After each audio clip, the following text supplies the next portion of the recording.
सूत्रकर्तारम् गृद्धपीच्छोपलक्षितम् वन्दे गणेन्द्रसञ्जात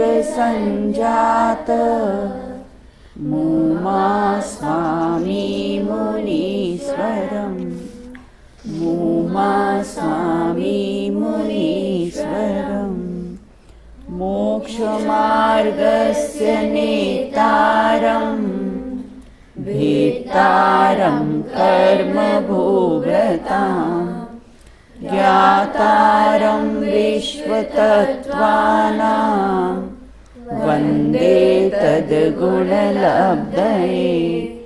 वन्दे तद्गुणलब्धये।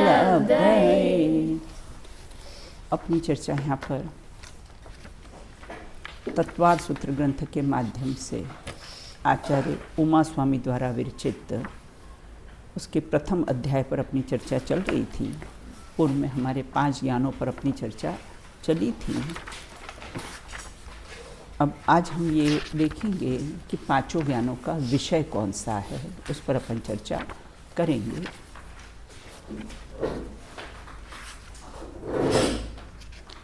ऋजुमति और विपुलमति मनः पर्यज्ञान में क्या अंतर पाया जाता है? जो आपको क्वेश्चन पूछे जाते हैं आपको उनको विशेष ध्यान देकर लर्न करना है आपको। ऋजुमति और विपुलमति मनः पर्यज्ञान में क्या अंतर पाया जाता है?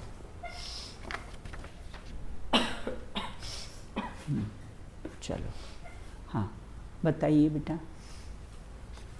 चिंतित पदार्थ को जो ऋजुमति होते हैं वो चिंतित पदार्थ को जानते हैं। हाँ। और विपुलमति चिंतित अचिंतित अर्धचिंतित को जानते हैं।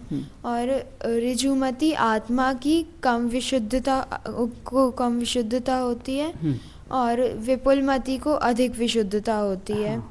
और ऋजुमति संयम परिणामों में गिरावट हो सकती है, विपुलमति गिरावट नहीं हो सकती। और ऋजुमति उसी भव में मोक्ष जाने का नियम नहीं है। विपुलमति नियम से उसी भव में मोक्ष जाते हैं। इस प्रकार से ये 4-5 अंतर अपने देखे हैं कि ऋजुमति और विपुलमति मनः पर्यज्ञान में गुणस्थान दोनों का 6वां 7वां है, लेकिन परिणामों की अपेक्षा से कैसा है उनमें अंतर किया गया। बहुत बढ़िया। अब आगे कहते हैं कि अवधि और मनः पर्यज्ञान में क्या अंतर पाया जाता है? अवधि और मनः पर्यज्ञान में क्या अंतर पाया जाता है? 4 अंतर अपने देखे थे। हाँ बताइए। अवधि और मनः पर्यज्ञान में आपने कुछ इस प्रकार अंतर बताए थे। हाँ। कि इसको तो पहले 4 पर डिवाइड करके बताए थे। हाँ। विशुद्धि, हाँ। चैत्य, स्वामी और विषय। बहुत बढ़िया। ठीक है। अब अवधि, तो अवधि में विशुद्धि के हिसाब से अपेक्षा से बताया गया था कि उसमें कम विशुद्धि पाई जाती है। हाँ। और मनः पर्याय में अधिक विशुद्धि होती है। अब क्षेत्र के हिसाब से अवधि ज्ञान में अधिक होती है और मनः पर्याय ज्ञान में कम होती है। अब स्वामी के हिसाब से 4 गति के जीव संयमी और असंयमी इनको हो सकता है, बट और जो मनः पर्याय है उसमें 6वें गुण स्थान से 12वें गुण स्थान के मुनिराज को हो सकता है। फिर विषय की बात आई थी तो रूपी पदार्थ को होता है अवधि ज्ञान में, और मनः पर्याय ज्ञान में भी रूपी पदार्थ को होता है परंतु सूक्ष्म होता है। तो इसमें क्वांटिटी और क्वालिटी का अंतर आया था कि क्वालिटी मनः पर्याय है और अवधि क्वांटिटी है। क्वांटिटी, क्वालिटी और क्वांटिटी। देखो इसमें भी लिखा है, आप इसमें से नोट कर लेना कि अवधि और मनः पर्याय ज्ञान में सबसे पहले विशुद्धि, तो अवधि ज्ञान में विशुद्धि कम होती है क्योंकि मिथ्या दृष्टि भी इसमें आ जाते हैं। दूसरा, इनमें विशुद्धि अधिक होती है। क्षेत्र की अपेक्षा से कितना जानते हैं ये, तो अवधि ज्ञान तो त्रसनाड़ी ख्याल आया, और त्रसनाड़ी पूरी 3 लोक के बीच में जो त्रसनाड़ी है ना, उस त्रसनाड़ी को, और ये पूरे मनुष्य लोक को ही कैसा है जानते हैं। ये क्षेत्र की अपेक्षा से हुआ। विषय की अपेक्षा से अवधि ज्ञान क्या हुआ, समस्त लोक को जानते हैं, लेकिन ये कैसा है, मात्र कैसा है 45 लाख योजन का जो क्षेत्र है अपना, जो 2.5 दीप है वो 45 लाख योजन का है, उसको ही कैसा है जानते हैं। और सैनी पंचेंद्र स्वामी की अपेक्षा से ना, चारों गति के सैनी पंचेंद्री पर्याप्तक जीव इसके स्वामी होते हैं। और मन पर्य ज्ञान के कर्म भूमि के गर्भज मनुष्य जो संयमी हो, है ना, और कैसा है जो वर्धमान चारित्र सहित हो, मतलब जिनका चारित्र कैसा है बढ़ता रहता है, जिसकी 7 रिद्धियों में से कम 1 रिद्धि तो प्राप्त होती ही है मन पर्य ज्ञानी को। और विषय की अपेक्षा से अवधि ज्ञान परमाणु तक को जान ले। और ये कैसा अवधि ज्ञान का विषय, जो अवधि ज्ञान ने जाना है उसका अनंतवां भाग जानता है। जैसे अवधि ज्ञान अगर जानेगा तो कैसा है 1000 रुपये जानेगा, तो ये कितना जानेगा मन पर्य ज्ञान उसका 1 रुपये का उतना जानेगा, उसका अनंतवां भाग कैसा है जानता है। इस प्रकार 4 अपेक्षा से इसमें अंतर पाया जाता है। ये पूर्व में हमने कैसी इसकी चर्चा की थी। अब आज आगे अपन चर्चा करेंगे। सूत्र नंबर अपना 26 है। अब इसमें यह बताया गया कि मति ज्ञान और शुद्ध ज्ञान का विषय क्या है। जैसे केवल ज्ञान का विषय तो क्या है, सर्वद्रव्य पर्यायसु केवलस्य, है ना। लेकिन मति और शुद्ध ज्ञान का विषय क्या है, वो किसको जानते हैं, किसको अपना विषय बनाते हैं, इसकी चर्चा अपन 26वें सूत्र के माध्यम से करेंगे। पढ़ते हैं पहले इसको। मति श्रुतयोर निबंधो, मति श्रुतयोर निबंधो, मति श्रुतयोर निबंधो, मति श्रुतयोर निबंधो, द्रव्यस्व द्रव्यस्व द्रव्येष्व द्रव्येषु सर्वपर्यायेषु सर्वपर्यायेषु मति श्रुतयोर निबंधो, मति श्रुतयोर निबंधो, द्रव्येष्व द्रव्येषु सर्वपर्यायेषु। सर्वपर्यायेषु कंटिन्यू में बोलिए। मति श्रुतयोर निबंधो, द्रव्येषु सर्वपर्यायेषु। देखो द्रव्येष्व वहाँ तक रुकना, फिर सर्वपर्यायेषु अगर अपन तोड़ के देखेंगे ना तो इस प्रकार से उसका कैसा है संधि विच्छेद करना, क्योंकि जहाँ तक जिसका अर्थ होता है ना वहाँ से उसको संधि विच्छेद करना चाहिए। फिर से एक बार बोल लीजिए। मति श्रुतयोर निबंधो, द्रव्येषु सर्वपर्यायेषु। अब यहाँ ये कहते हैं कि मति और शुद्ध ज्ञान का विषय क्या है, वो कितना जानते हैं, किसको जानते हैं, इसकी चर्चा आज अपन यहाँ पर करेंगे। अब यहाँ कहते हैं कि मति ज्ञान, श्रुत ज्ञान और कैसा निबंध, है ना। निबंध मतलब कैसा होता है जानना। और किसको कहते हैं, बोले किसको किसको जानता है, द्रव्येष्व सर्व, सब द्रव्यों को तो जानेगा। सब द्रव्य में किसको लेना, 6 द्रव्य ना, 6 द्रव्यों को तो जानेगा, लेकिन सब पर्यायों को नहीं जानेगा। मति शुद्ध ज्ञान कैसा है, उसका विषय क्या है, कितना जानता है, वो द्रव्यों को तो 6 द्रव्य, जीव पुद्गल धर्म आकाश काल 6 द्रव्यों को जानता है, लेकिन है ना सब पर्यायों को नहीं जानता है। लिखा है ना, द्रव्येष्व सर्व मतलब सब द्रव्यों को, पर्यायेषु मतलब कुछ ही पर्यायों को कैसा है जानता है, सब पर्यायों को नहीं जानता है। अर्थ देखते हैं। निबंध, इसमें निबंध शब्द आया ना, तो मतलब वो विषय संबंधी है ना, कि सब द्रव्य के और असर्व पर्याय मतलब कुछ ही पर्याय को जानता है। देखो गुण कैसे होते हैं, सहवर्ती होते, और पर्याय कैसी होती है, क्रमवर्ती होती है ना। गुण कैसे होते हैं, सहवर्ती होते हैं, और पर्याय कैसी होती है, क्रमवर्ती। जैसे आम होता है ना, आम में उसका पीलापन, उसका मीठापन पूरे आम में फैला रहता है। तो ये कैसा है, सर्व। और कैसा है, फिर पहले हरा था, उसके बाद पीला हुआ, ये कैसा है, क्रम से होता है। तो पर्याय कैसी होती है, क्रमवर्ती होती, और गुण कैसे होते हैं, सहवर्ती होते हैं। तो पर्याय होती है वह कैसी होती है, क्रमवर्ती होती, एक के बाद एक होती। पहले हरा था, केरी थी, फिर आम बना, उसके बाद थोड़े दिन बाद अगर नहीं करो तो काला पड़ जाता है। तो ये उसके क्रम से कैसी पर्याय होती है। तो यहाँ ये कहते हैं कि इस प्रकार से मति और शुद्ध ज्ञान का विषय क्या है। मति और शुद्ध ज्ञान किसको जानता है? बोले सब द्रव्यों को जानता है और उसकी कुछ पर्यायों को जानता है। बिल्कुल। निबंध शब्द, निबंध विषय संबंध को यहाँ पर कैसा है? निबंध कहते हैं, क्योंकि इनका विषय क्या है? मति शुद्ध ज्ञान का विषय क्या है? सब ये रूपी पदार्थ को ही जानते हैं। मति शुद्ध का विषय भी कैसा है? रूपी पदार्थ को ही जानते हैं।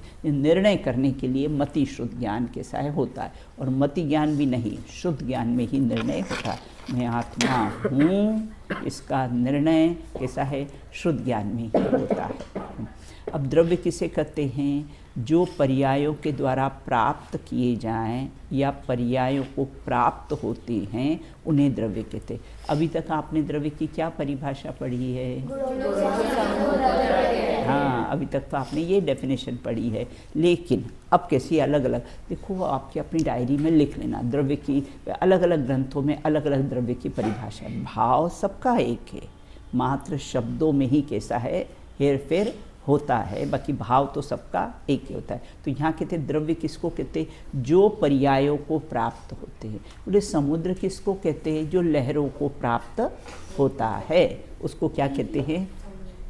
सूची में एक और की परिभाषा आई है। हाँ, जो पर्याय को प्राप्त करता है प्राप्त होगा, और प्राप्त हुआ था वह द्रव्य। हाँ, उस पर तीनों का ले लिया, वर्तमान, भूत और भविष्य तीनों ले लिया है ना। वो पर्याय भी सही, वो डेफिनेशन भी सही है ना।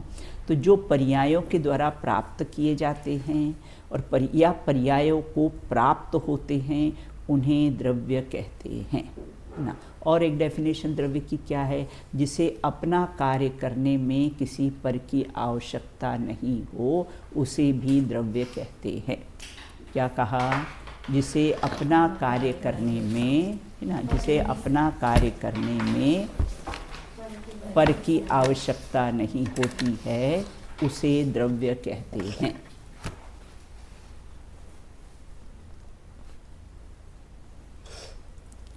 देखो, आत्मा को जानने के लिए किसकी आवश्यकता है? कोई की आवश्यकता है मोक्ष? हाँ? कि कोई की आवश्यकता है? शक्कर को मीठापन रहने में किसकी आवश्यकता है? किसी की आवश्यकता है, स्वभाव है उसका ना। उसी प्रकार द्रव्य किसे कहते हैं? जिसको कैसा है अपना कार्य करने में किसी पर की आवश्यकता नहीं होती है, उसे कैसा है? द्रव्य कहते हैं, है ना। आगे कहते हैं, देखो जो पर्यायों को प्राप्त हो, उदाहरण दिया, जो लहरों को प्राप्त हो उसे समुद्र, जो उष्णता को प्राप्त हो वो अग्नि, है ना, और जो कैसे हैं ज्ञान को प्राप्त हो वो आत्मा। उसी प्रकार से इनको अपना कार्य करने में जो पर्यायों को प्राप्त, क्योंकि द्रव्य गुण पर्यायों का पिंड है ना। द्रव्य कैसा है? गुण पर्यायों का पिंड है, उसको कैसा है? द्रव्य कहते हैं। आगे डेफिनेशन आने वाली है उसकी। तो यहाँ ये कहते हैं कि जो पर्यायों को प्राप्त किए जाते हैं या प्राप्त होते हैं उन्हें द्रव्य। तो द्रव्य तो कैसा है? जो लहरें होती ना वो कैसी होती है ना, वह किसी समुद्र को किसे प्राप्त होती है। तो इसी प्रकार से जो पर्यायों को प्राप्त हो, 6 द्रव्य में लगा लेना, उद्गल द्रव्य में भी उसकी पर्यायों को प्राप्त हो, स्पर्श रस गंध वर्ण, तो वह कैसा है? जो अपनी पर्यायों को प्राप्त हो उसे कैसा है? द्रव्य कहते हैं। अब पर्याय किसे कहते हैं? पर्याय कहते हैं। यहाँ द्रव्य की अवस्था विशेष को पर्याय कहते हैं, है ना। जो परिणमन करे सो पर्याय, जो परिणमन करे सो पर्याय कहते हैं। तो पर्याय जो द्रव्य की अवस्था विशेष को पर्याय कहते हैं। जैसे मनुष्य पर्याय, हमारी कौन सी पर्याय है? मनुष्य पर्याय, है ना। और ये कैसी हैं? पशु वगैरह होती है उनकी कैसी है? तिर्यंश पर्याय होती है, देव पर्याय होती है, नारक पर्याय होती है। बिल्कुल। तो मनुष्य पर्याय है। तो जैसे मनुष्य पर्याय बचपन, जवानी, बुढ़ापा सबका आता है ना। तो ये कैसे है? मनुष्य की पर्याय कैसी है? पलटती रहती है।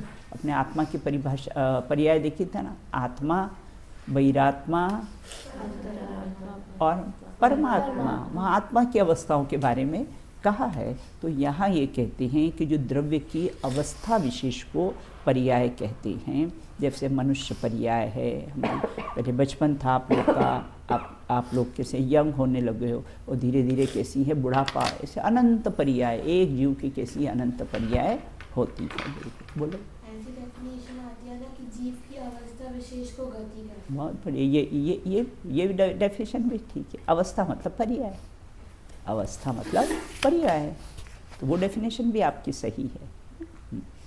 अब आगे कहते, इसमें देखो सूत्र में आया था ना, यहाँ पर अपन संधि विच्छेद करेंगे तो असर्व द्रव्येश्व, तो अ उच्चारण हुआ ना तो क्या होगा, असर्व, मतलब सर्व पर्यायों को नहीं जानता है। द्रव्य को तो क्या करता है, सभी द्रव्यों को जानता है, लेकिन पर्यायों में क्या है, वो सब पर्यायों को नहीं जानता है।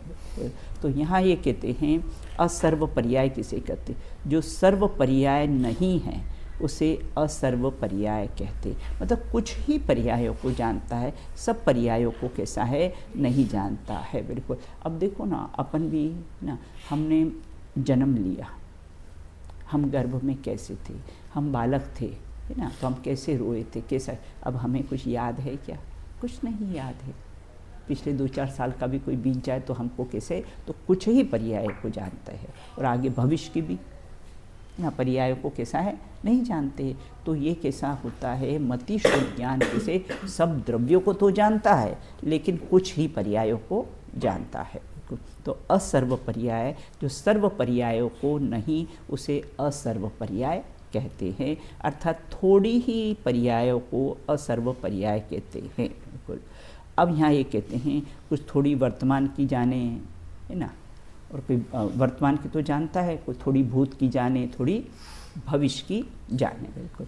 अब मति शुद्ध ज्ञान की प्रवृत्ति कहाँ कहाँ तक होती है, मति शुद्ध ज्ञान की प्रवृत्ति कुछ पर्यायों से युक्त सभी द्रव्यों में होती, क्योंकि द्रव्यों को तो कैसा है, सभी जानता है ये।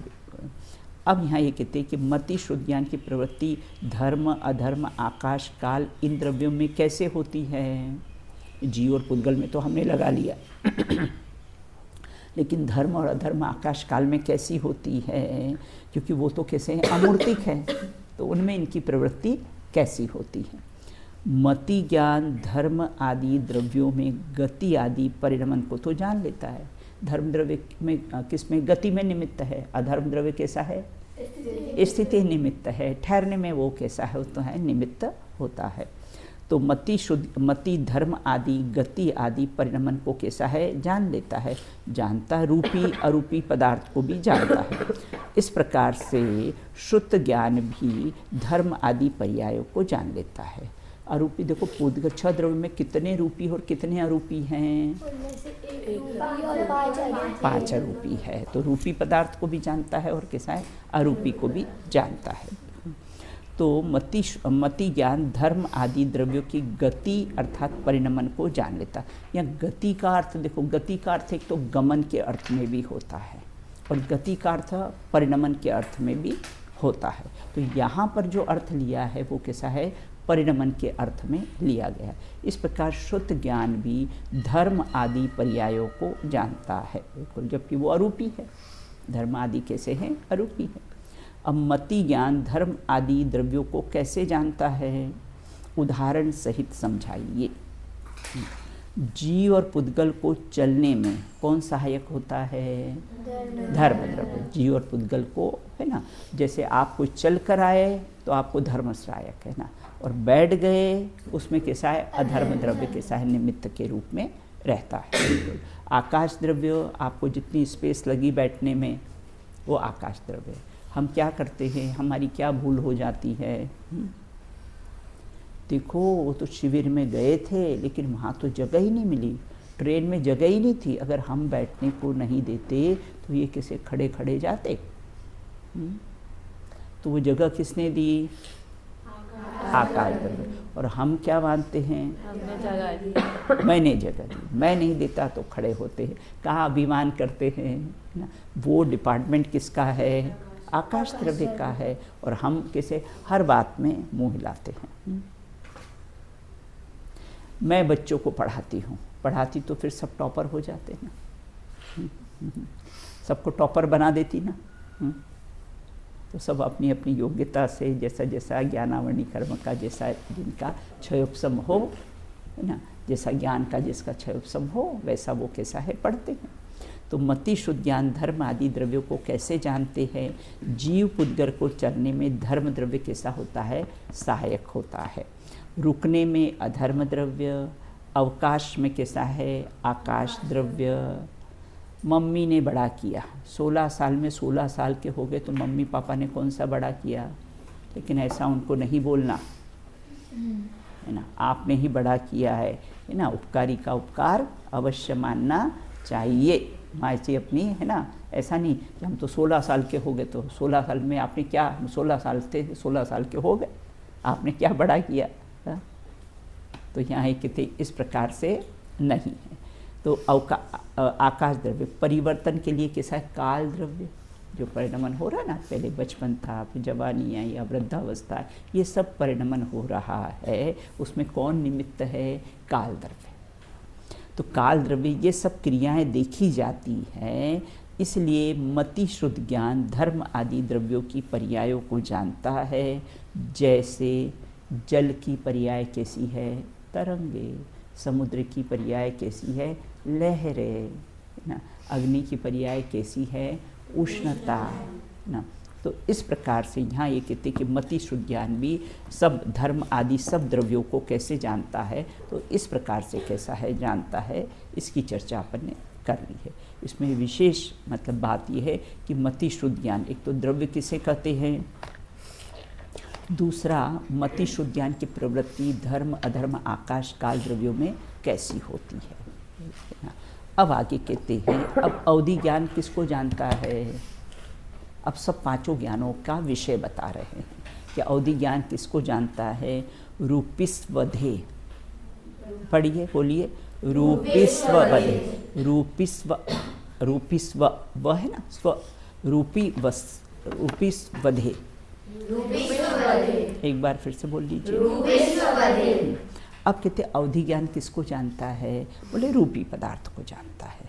तो अवधि ज्ञान का विषय क्या है? तो देखो, रूपीस मतलब रूपी पदार्थ को, कौन? अवधि, उसका संधि विच्छेद करेंगे ना तो क्या हो जाएगा?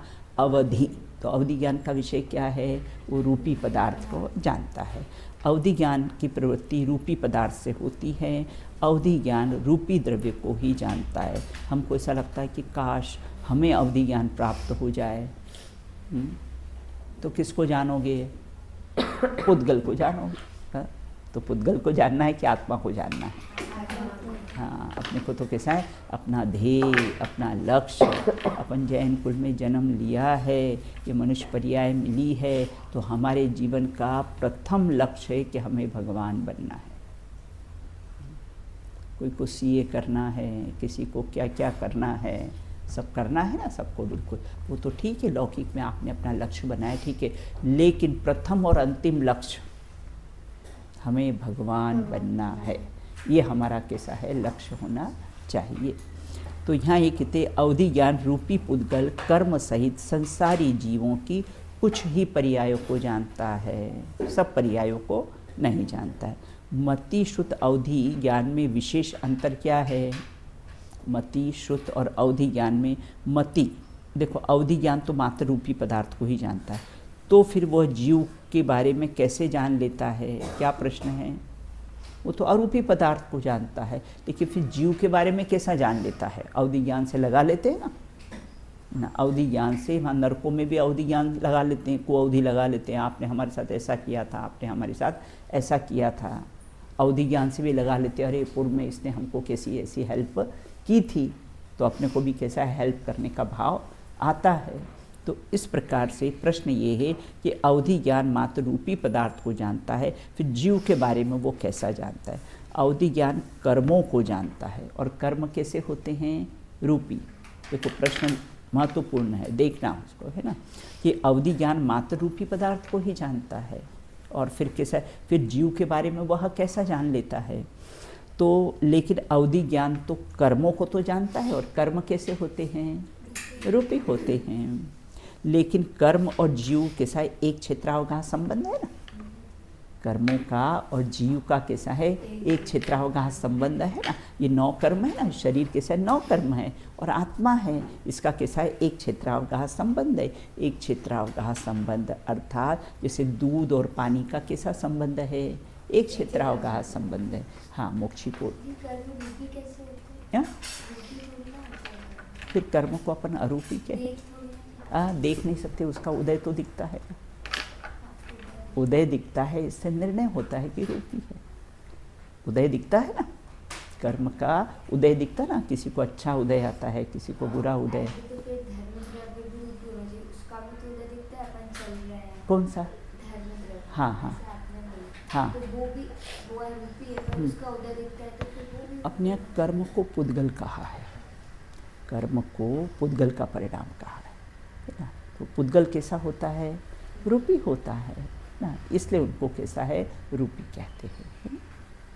तो अवधि ज्ञान कर्मों को जानता है कर्म रूपी, लेकिन कर्म और जीव का एक क्षेत्रावकाश संबंध है, इसलिए जीव को भी जानता है, ऐसा कहा जाता है। बिल्कुल जैसे आप शिखर जी को जानते हो, बोले हाँ, तो बोले वहाँ अनंत सिद्धों की किसी निर्वाण भूमि, ये भी तो आप जान गए ना, वहाँ पर वहाँ जानकर आपने ये भी तो जान लिया, शिखर जी को जाना है, अर्थात ये भी तो जाना है ना कि वहाँ पर अनंत कैसे हैं, सिद्ध परमेष्टि कैसे सिद्ध भूमि हैं, शाश्वत भूमि है। अब यहाँ ये कहते प्रत्यक्ष को जानता है। क्या अवधि ज्ञान में इंद्रिय और मन की आवश्यकता है? नहीं। अवधि ज्ञान कैसा होता है, न इंद्रियों से जानता है न मन से जानता है, वह तो कैसा है, हाँ प्रत्यक्ष जानता है और एक देश जानता है, सर्वदेश जानता नहीं है। बिल्कुल। अब आगे कहते मनः परिय ज्ञान किसको कहते हैं? समय हो गया अपना, इतनी जल्दी समय हो जाता है। नहीं, अब 6:15 से है ना, 6:15 से हाँ 7 बजे तक है ना अपनी। हाँ राइट, मुझे 6:45 का ध्यान रहा। चलिए आगे। अब कहते 28 है ना। अब कहते मनः परिय ज्ञान का विषय क्या है? ये 5 ज्ञानों का विषय आपको याद रखना है, ये 5 ज्ञानों का विषय आपको याद रखना है, है ना। तदंत भागे मन पर्ययस्य, तदंत भागे मनः पर्ययस्य। पढ़िए, तदंत भागे मनः पर्ययस्य। एक बार फिर से बोलिए, तदंत भागे मनः पर्ययस्य। एक बार फिर से बोलिए, तदंत भागे मनः पर्ययस्य। अब कहते हैं मनः परिय ज्ञान का विषय क्या है, कितना जानता है वो? तो बोले कि तदंत, तद मतलब वह कौन? मनः परिय ज्ञान। बोले अनंत में भाग, मन पर्ययस, मन परिय ज्ञान कितना जानता है? जो अवधि ज्ञान ने जाना है उसका अनंतवां भाग जानता है। तो यहाँ ये कहते, हाँ बोलोगे? हाँ हाँ हाँ बिल्कुल, तत्कार्थ अवधि ज्ञान। और मन पर्याय जो ज्ञान है ना, मन पर्याय वो कैसा होता है? अनंत भाग जानता है। तद मतलब वह मतलब कौन? हाँ, तो मन पर्याय ज्ञान की प्रवृत्ति अवधि ज्ञान के विषय से कैसी है? अनंत विभाग होती है, बिल्कुल ना। लेकिन सूक्ष्मता से जानता है कम, लेकिन क्या है? सूक्ष्मता से जानता है, बिल्कुल। होते ना भाई जिसका बहुत ज़्यादा नहीं जानता है, लेकिन भाई इसका माइंड बहुत शार्प है, अपन कह देते ना इसका माइंड कैसा है? बहुत शार्प है, बहुत ज़्यादा नहीं भी जाने लेकिन माइंड इसका कैसा है? उसी प्रकार मनः परिय ज्ञान कैसा होता है? बहुत ज़्यादा नहीं जानता क्षेत्र की अपेक्षा से, काल की अपेक्षा से, लेकिन वो सूक्ष्मता से जानता है। तो अवधि ज्ञान और मनः परिय ज्ञान की क्या विशेषताएं हैं? मनः परिय ज्ञान अवधि ज्ञान से जाने हुए पदार्थ को कैसे सूक्ष्म रूप से जानता है। अगर मनः परिय ज्ञान स्कंध को जानता है तो अवधि ज्ञान परमाणु को जान लेगा। ऐसे सूक्ष्मता लिए हुए कैसा है? जानता है। मनः परिय ज्ञान कितने सूक्ष्म विषय को जानता है? बोले जितना उत्कृष्ट सर्वावधि ज्ञान जानता है। सर्वावधि ज्ञान में अपने क्या लिया? परमाणु के भी कैसा है? हाँ, परमाणु के भी को भी जानता है। तो सर्वावधि कैसा है? परमाणु को, और उसके अनंत भाग करने पर उसका एक एक भाग सूक्ष्म विषय को मनः परिय ज्ञान जान लेता है। तो 100 रुपये का हमने अनंतवा भाग किया, एग्जाम्पल है, तो समझो उसका 1 रुपया आया। 100 रुपये का हमने अनंतवा भाग किया तो कैसा है 1 रुपया आया उसका ना। तो अब यहाँ ये कहते हैं उसी प्रकार से वो एक एक को सूक्ष्मता, अब एक एक रुपया मिलाकर 100 रुपया हुआ ना, एक एक रुपये को मिलाकर ही तो क्या हुआ 100 रुपये हुए ना। तो वो एक एक भाग को सूक्ष्म विषय को मनः पर्यय कैसा है ज्ञान जानता है। अविभागी प्रतिच्छेद उनको जानता है, मतलब जिसका दूसरा विभाग नहीं हो, परमाणु का दूसरा विभाग नहीं होता है। अवनी मैंने क्या कहा मैंने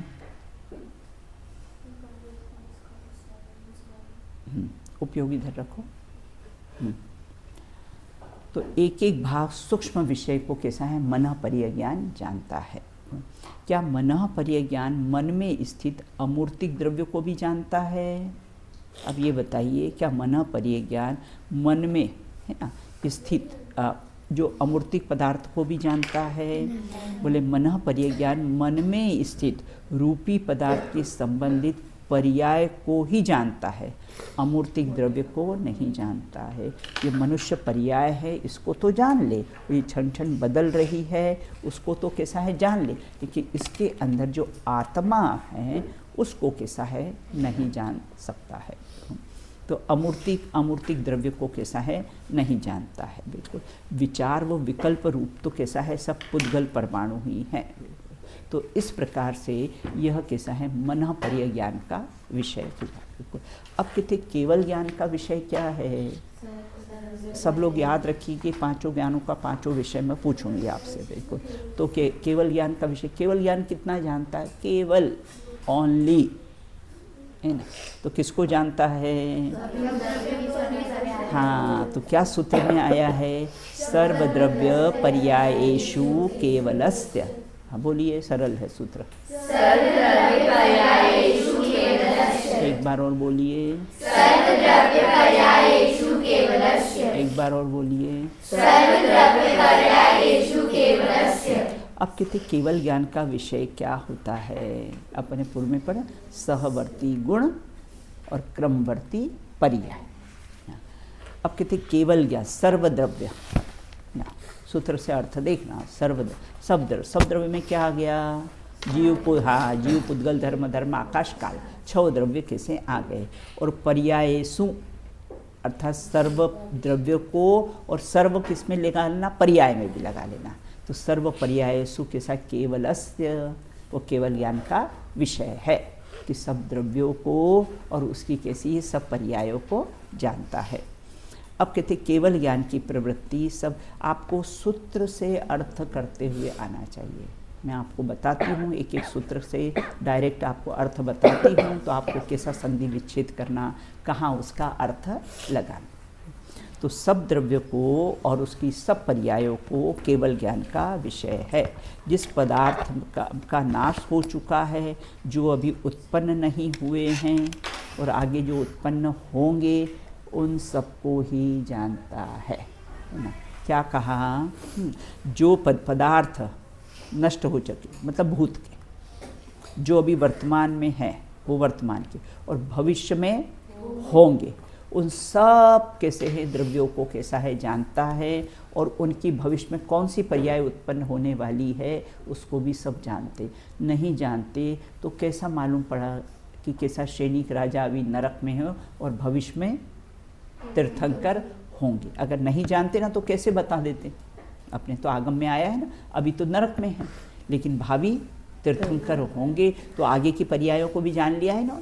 आगे के कितने भाव की पर्यायों को कैसा है जान लिया है। अभी तो कैसा पंचम काल है, फिर छठा काल, फिर छठा काल, फिर पांचवा काल, फिर चौथा काल, फिर तीसरा काल, और तीसरे काल के कैसे है अंत में सैनिक राजा कैसे हैं तीर्थंकर होके यहाँ से जाएंगे, बिल्कुल मोक्ष जाएंगे। तो अभी तो बहुत काल है, फिर भी कैसा है जान लिया।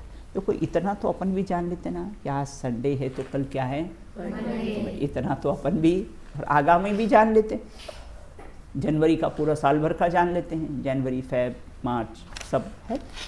तो इस प्रकार, लेकिन अपन सर्वज्ञ नहीं, क्योंकि अपन सबको नहीं, सब पर्यायों को नहीं जानते। ना, इसलिए अपन कैसे सर्वज्ञ नहीं, वो सर्वज्ञ कैसे होते हैं जो सब द्रव्य और सब पर्यायों को जानते। देखो इसको लाभ क्या हुआ कि अपने को भी कैसा है ऐसे सर्वज्ञ बनने की प्रेरणा मिलती है इससे, बिल्कुल ना, कि कैसे अपने को भी ऐसे सर्वज्ञ पद की प्राप्ति हो। कल अपने सर्वज्ञ विधान किया था ना यहाँ पर। अब सब द्रव्य कितने और कौन कौन से होते हैं? सब द्रव्य में तो 6 द्रव्य हो गया, बिल्कुल ना। इंद्रियों के संयोग के बिना सीधा आत्मा से जानते हैं। केवल ज्ञान कैसा जानता है? कौन सी इंद्री से जानता है? कोई भी इंद्री की सहायता के बिना इतना सब कुछ जान लेते हैं। हा?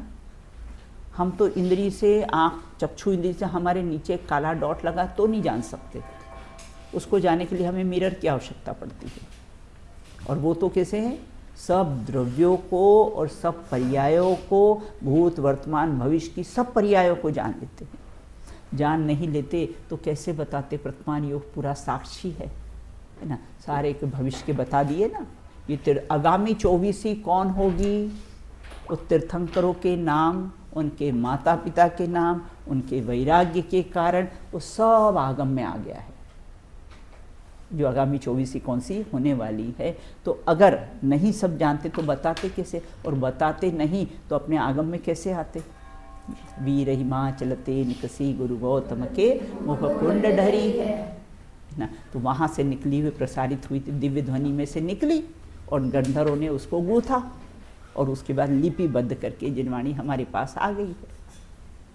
तो इस प्रकार से यहाँ ये कहते हैं कि सब द्रव्यों को, सर्व द्रव्य में 6 द्रव्य। सब द्रव्य कितने? तो बोले जीव अनंत, पुद्गल द्रव्य अनंता अनंत, धर्म अधर्म आकाश द्रव्य 1 और काल द्रव्य लोक प्रमाण। जितना लोक है ना, अपना 3 लोक है ना, उतने लोक प्रमाण के साथ असंख्यात होते हैं। इतना कैसा है जान लेते। बोले कितना जानते हैं? बोले जीव अनंत हैं। पुद्गल कैसे? अनंता अनंत। देखे ना कितने सूक्ष्म सूक्ष्म बारीक जीव भी कितने जो हमारे चक्षु इंद्रिय के विषय नहीं बनते हैं। तो और सब द्रव्य कितने कितने? तो बोले जीव अनंत, पुद्गल द्रव्य अनंता अनंत, धर्म अधर्म द्रव्य 1 और काल द्रव्य कैसे लोक। इतने 6 द्रव्यों को कैसा है जान लेता है। अब फिर देखो द्रव्य किसे कहते? फिर द्रव्य की परिभाषा आई, जो सत हैं उसे द्रव्य कहते हैं, जो गुण पर्याय से युक्त हैं उसे द्रव्य कहते हैं। एक डायरी में सारी जितनी भी द्रव्य की डेफिनेशन हो ना, सब लिख लेना। फिर आप गोष्ठी होती है, आपका प्रवचन होता है, फिर आपको बताने के लिए विषय का विस्तार अच्छा रहता है, समझाने के लिए। बिल्कुल। अब यहाँ कहते जो सत हैं, सत द्रव्य लक्षणम, द्रव्य का लक्षण क्या है? सत है। तो सत है उसे द्रव्य कहते हैं, और जो गुण पर्यायों से युक्त है उसे भी क्या कहते हैं? द्रव्य कहते हैं। बिल्कुल, है ना। यहाँ ये कहते हैं आप कुछ भी कहो, हमारा तो एक बात ध्यान से देखो कि परमात्मा हमेशा कैसा होते हैं? ऑनलाइन होते हैं। क्या कहा? परमात्मा कैसे होते हैं? सदा ऑनलाइन होते हैं। वो सदा ही कैसे सबको जानते, सब कुछ, है ना। सब कुछ से कैसे है? सब पापों से बच जाओगे। इसको जानने से अपने को क्या लाभ हुआ? ये सर्वद्रव्य पर्याय को जानने से अपने को क्या लाभ हुआ? हम सब पापों से बच जाएंगे। हमको लगता है ना, अरे हम ये पाप कर लेंगे, कोई नहीं देख रहा है, अरे वार्डन दीदी को क्या मालूम पड़ेगा, हम कंप्यूटर में कुछ भी गड़बड़ कर लेंगे। तो वार्डन दीदी को नहीं मालूम है, लेकिन वो केवल ज्ञान के सीसीटीवी कैमरे में तो आ गया ना, उसमें तो आ गया। तो हम पापों से बच सकते हैं? नहीं बच सकते ना। वो कहानी आती ना एक, कि एक राजा कैसा है, नगर में राजा को कैसा है, राजा का चयन करना था। अब बुलाया तो 3 व्यक्ति आए, तो राजा ने उनको कहा कि एक लकड़ी, पतली सी लकड़ी दी और बोला आप उसके 2 टुकड़े करके लाओ, लेकिन ऐसी जगह आपने टुकड़े करना जहाँ पर कोई देख नहीं रहा हो। अब एक तो बहुत दूर वन जंगल में चला गया कि वहाँ तो कौन देखेगा, एक बाथरूम में चला गया, वहाँ तो कौन देखेगा। और जो एक व्यक्ति था उसने क्या किया, वो लकड़ी जैसी थी वैसी ले आया। बोले क्यों आपने नहीं तोड़ी? बोले मुझे कोई स्थान ऐसा दिखाई नहीं कि जहाँ कोई नहीं देखता हो।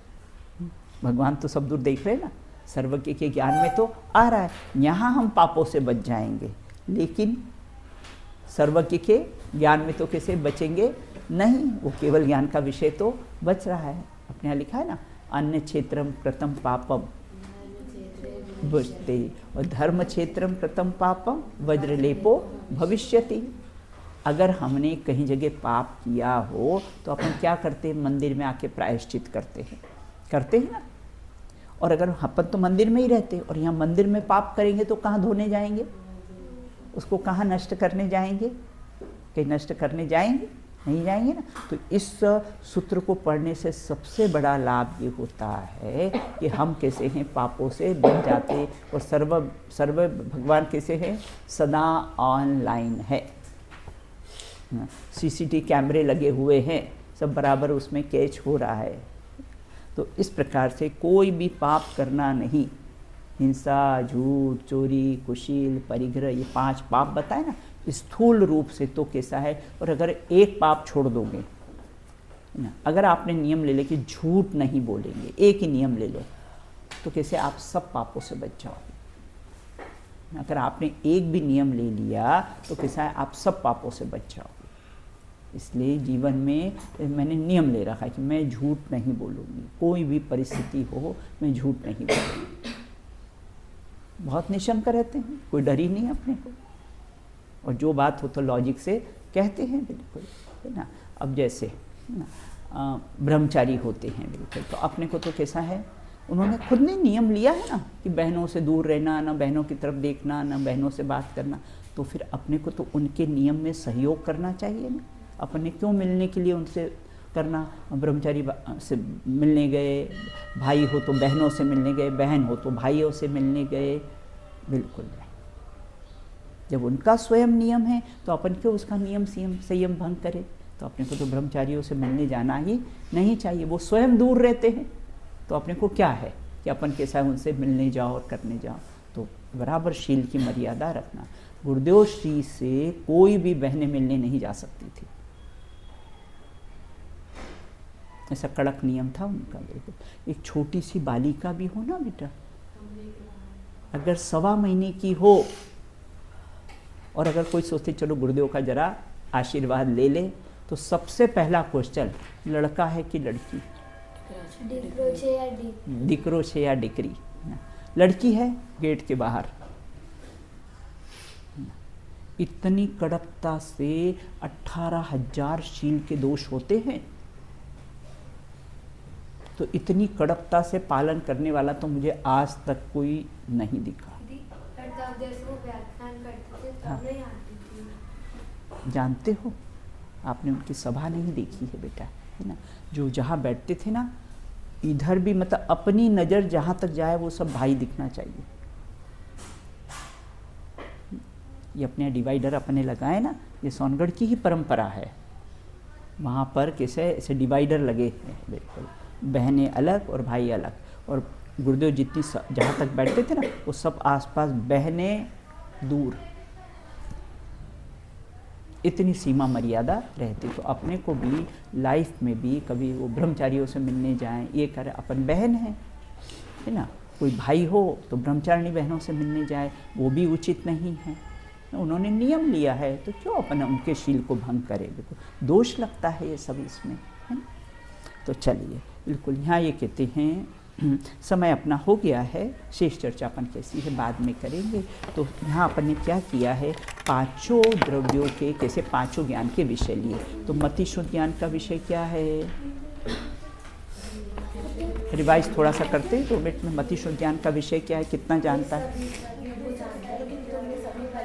बहुत बढ़िया, है ना। सब द्रव्यों को जानते हैं लेकिन उनके सब पर्यायों को नहीं जानते। अवधि ज्ञान का विषय क्या है, रूपी पदार्थ को जानते हैं। मनोपर्य ज्ञान का विषय क्या है, हाँ। और केवल ज्ञान का विषय क्या है, तो केवल। बहुत बढ़िया, तुमको तो याद ही हो गया है बिल्कुल, है ना। शेष चर्चा अपन कैसी है बाद में करेंगे। भगवंतों की जय। नहीं टाइम हो गया है, टाइम हो गया, बोलो।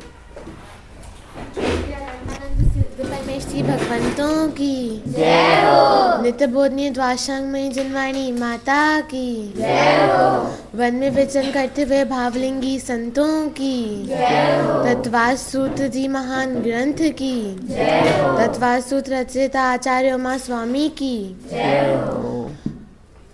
वर्तमान शासन नायक महावीर भगवान की, अहिंसा जैन परम धर्म की, अहिंसा परमो धर्म की जय हो।